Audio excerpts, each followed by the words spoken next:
Hello everyone, hope you all are doing good. Welcome to the Bedtime Stories for Kids. Today's bedtime story is Zootopia by Disney.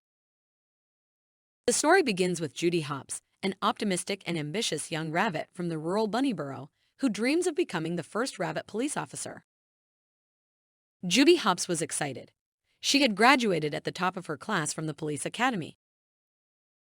Now she was leaving her family's farm and going to the bustling city of Zootopia. She was going to be the city's first ever bunny cop. Zootopia was an amazing city. Animals of all different sizes and shapes lived and worked together happily. Today was the first day of Judy at Zootopia Police Department. She was very excited. Soon Chief Bogo walked in. "We have 14 missing mammal cases. 14 cases, and that's more than we've ever had. This is priority number 1. Chief Bogo assigned each officer a missing mammal case. Then he come to Judy. And finally, our first bunny, Officer Hopps. Parking duty. Judy was disappointed. She wanted to solve crimes, not be a meter maid. Judy was writing parking tickets when saw a fox entering Jumbov's cafe. Suspicious, she followed him. But when she got inside, Judy saw that the fox was just trying to buy a jumbo pop for his son, who was dressed as an elephant. The shop owner handed over a jumbo pop. But the father fox named Nick was out of cash, so Judy offered to pay, saying, "Oh, no, my treat." Then she tuned to his son. "And you, little guy, want to be an elephant when you grow up? You be an elephant because this is Zootopia. Anyone can be anything." Later, Judy saw Nick and his son on the sidewalk. It turned out Nick's son was not a child at all. He was an adult fox. The pair had fooled Judy to get a free jumbo pop. Now they were melting down the jumbo pop and refreezing it into another smaller popsicles, which they were selling to lemmings. Judy couldn't believe it. The next day, Judy and Chief Bogo were interrupted by a very upset Mrs. Otterton. Her husband had been missing for 10 days. Judy knew this was her chance. She offered to find Mr. Otterton. Before Chief Bogo could argue, Deputy Mayor Bellwether appeared. Chief Bogo had no choice.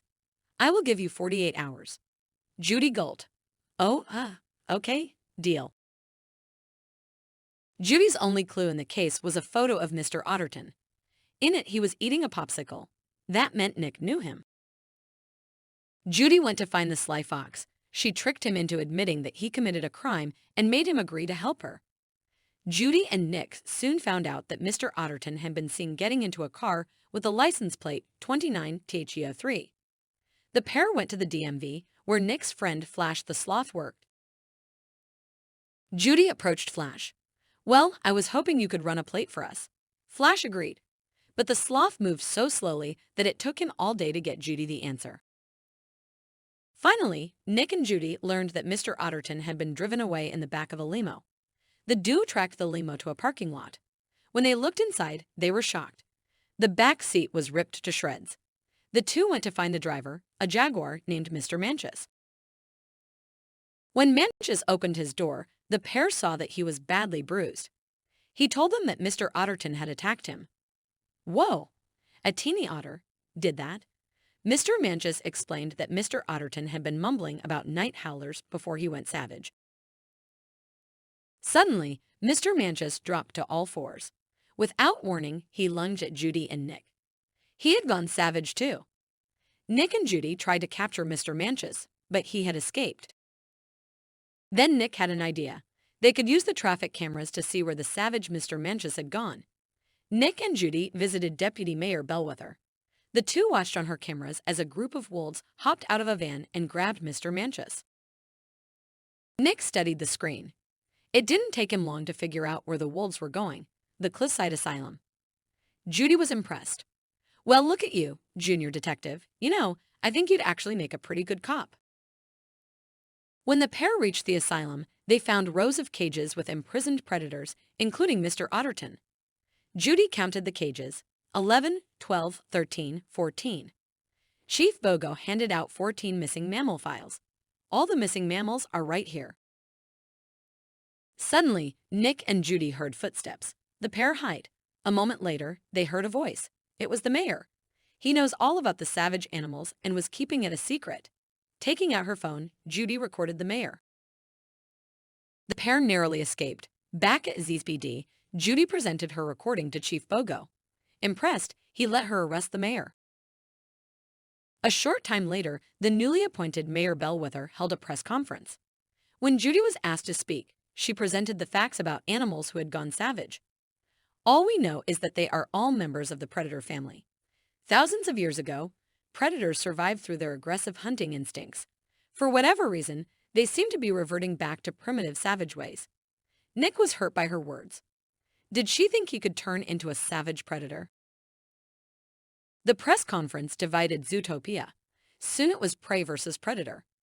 Judy felt so bad about the chaos she had caused that she quit the ZDP and moved home.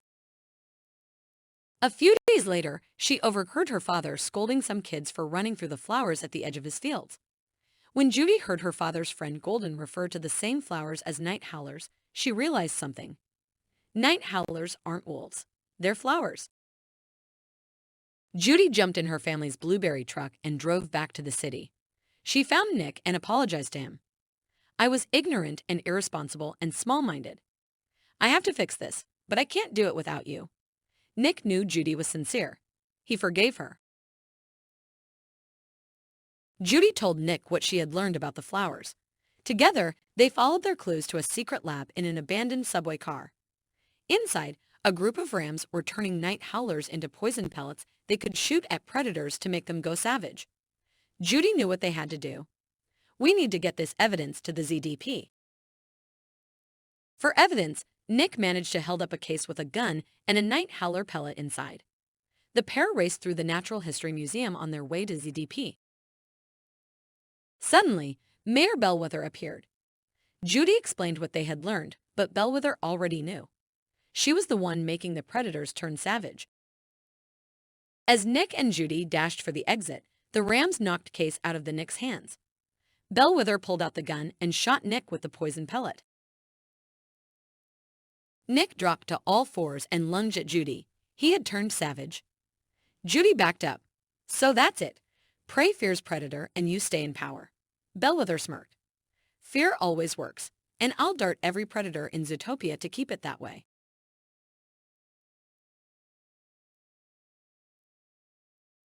Just then, Nick stood up. He hadn't gone savage after all. He had swapped the flower pellet in the gun with a blueberry. They tricked Bellwether into confessing. Bellwether wasn't worried. It's my words against yours. But Judy had recorded the confession. As the ZDP arrested Bellwether, Nick and Judy smiled at her. In Zootopia, they found treatment that helped all the animals who go savage, including Mr. Otterton, to get cure. Soon Zootopia returned to normal. Nick became a cop and Judy's new partner.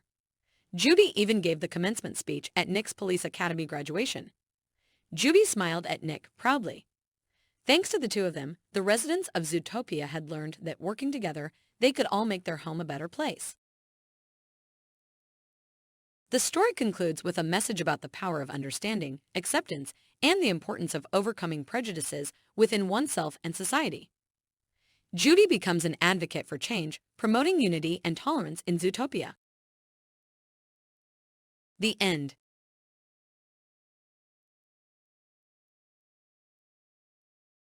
If you like our channel, please like, share, and subscribe. Thanks for watching.